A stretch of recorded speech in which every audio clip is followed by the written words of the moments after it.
doing today? I'm sorry of the little hold up there. We had a bit of technical difficulty. We're waiting for water to boil, would you believe? I'm very happy to be here today because was supposed to be in the kitchen this morning and I get to come and cook outdoors, which is nice. I've been spending a lot of time underground at the Kitchen Cat, which is my new restaurant. Has anyone been down there? Not yet? You should come. Well, wouldn't you believe, as soon as we send someone off to boil some water, here we go. It's boiling like crazy. No, let's let them do it over there as well. Keep them working. So my name's Tobie, for those of you who don't know. I specialise in cooking Italian food. I've been doing so for this year 19 years. I have no Italian blood whatsoever, so I'm a bit of a fake like that. But I'm born and bred in Melbourne, but I lived in Italy cooking for a while. I did my training in a restaurant called Cafe Cucina in Chapel Street in Melbourne, and then I went on to work at the River Cafe in London. Then I was the head chef of 2 Jamie Oliver restaurants over a couple of years, and recently out of a mutual agreement, I've pulled away from the Mr. Oliver group because I thought it was time to do my own thing after so many years. And I've opened my own restaurant, the Kitchen Cat. And today we're going to be doing basically some very, very simple dishes of my kind of cooking, really. And I mentioned before I cook Italian food, and one of the reasons I love cooking Italian food is because it kind of goes with my philosophy on life, really. Use the best things you can and do as little to it as possible. So one dish we'll be doing today is an Asparagus Milanese. Who's done that before? Obviously Milanese, or how you doing, kiddies? I like your hats. It's not very sunny today for them though, is it? Sorry? Oh, so you can find them. I'd like one as well, maybe. So, basically, this is a fantastic dish in Italy, from Milan, around that area. They will utilise these in the absolute height of the season. I sort of haven't done a chefy thing and started preparing everything in advance because I like to do everything so you guys can see how I do it all along the way there. How's that sound? So we'll start doing a very boring thing, cleaning asparagus. A lot of people kind of... Can you guys actually see me? Have we got a screen, or you can just see what I'm doing? It's okay.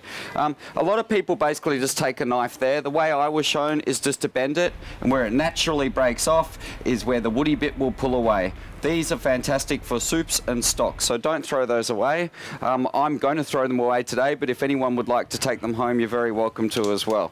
So when we've got these bang in season, we've often in Australia got purple ones, which are absolutely fantastic, and white ones as well.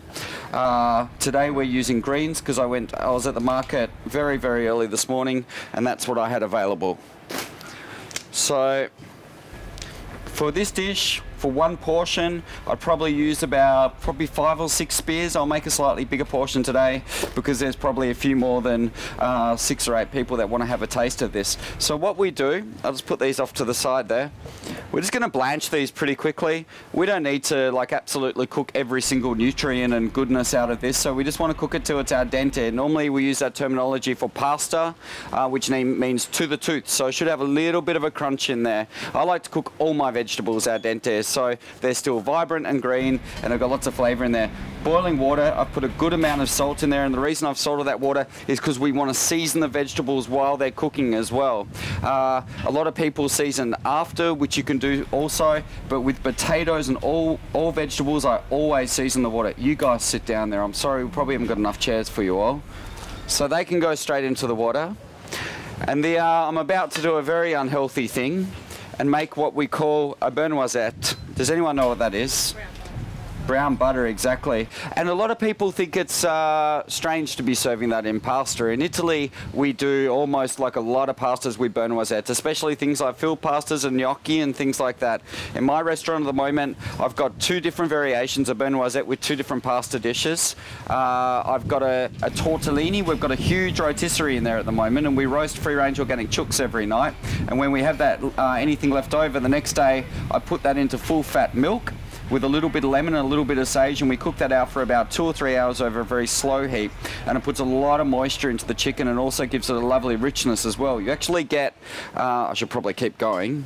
Can someone stop me if I start waffling too much? I always do it, it's shocking.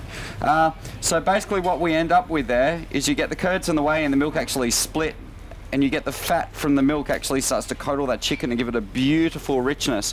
So I've got some, I'm not going to lie to you at all, this dish isn't really good for you, but it's It's sort of asparagus and butter is just amazing.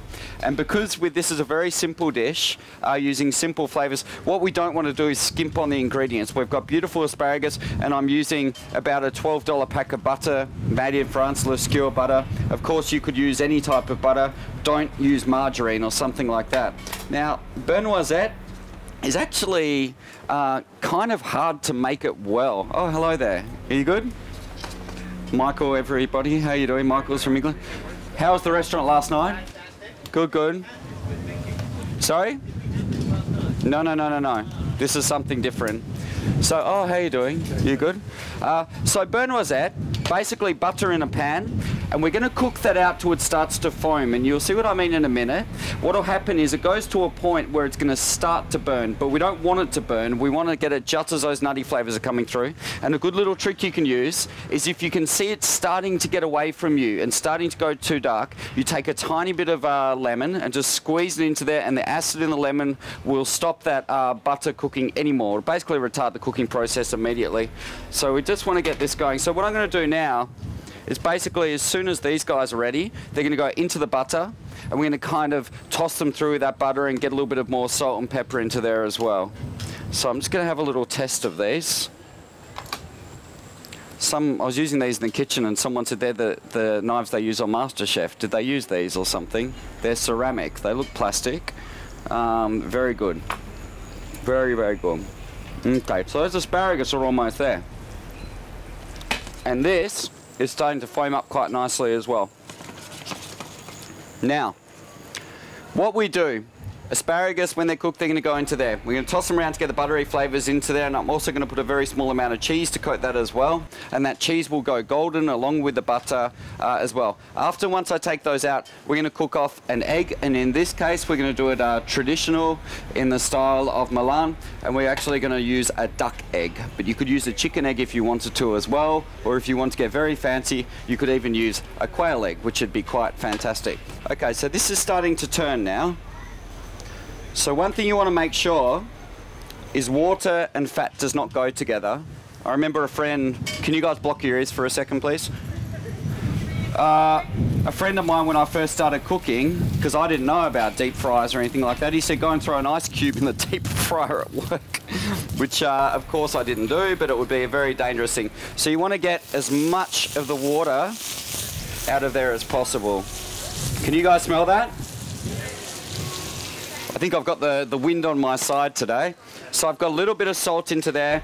We're going to go a little bit of pepper, and I don't need to put the lemon into there because I caught it at the right time.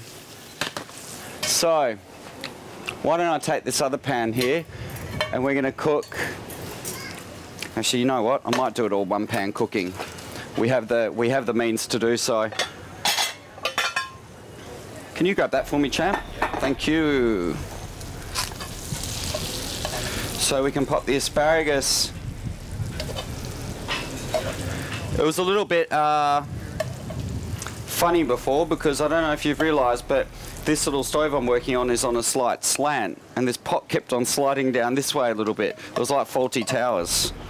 So these can go directly onto there, and I'm going to take a little bit of that beurre noisette. Goodness. Okay. Have you guys eaten duck eggs before? No? You have? Do you like it? Are you just saying yes for the sake of saying something, or? Now, I want to kind of get that. This is a little bit hard because it's on an angle.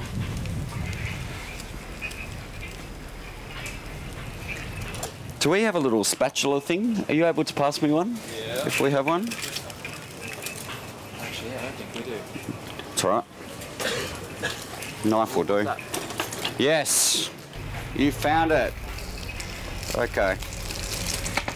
So the thing with cooking eggs like this, I think with a really nice way to do it is you don't need to fry eggs on a super high temperature in 2 centimeters of oil or anything like that. It's horrible. Medium temperature with just a little film of oil, or preferably butter, or even a mixture of the two works very well. So I'm just going to take a little bit of parsley into here as well. I just had a thought. I did a TV show a few years ago. This wind reminded me of something, and the director of the show said, "I've got a fantastic place for you guys to shoot. That's on top of a like 40 or 50-story building in I think it was Beijing or Shanghai. And so we get up there, and it was an amazing view and everything, and I was doing a salad dish. I laid everything out, and because we were 40 or 50 stories up, this wind came along and literally all the ingredients just disappeared off into China, never to be seen again. And the director said, "Well, what are we going to do?" And I said, "Well, the food's gone, mate. We can't really do anything from there." Okay. So I don't want to cook this too much. What we want there is we want that egg yolk to be nice and runny, so when you cut into it, it bleeds out over the asparagus as well. Let's give that a little bit of a shake around.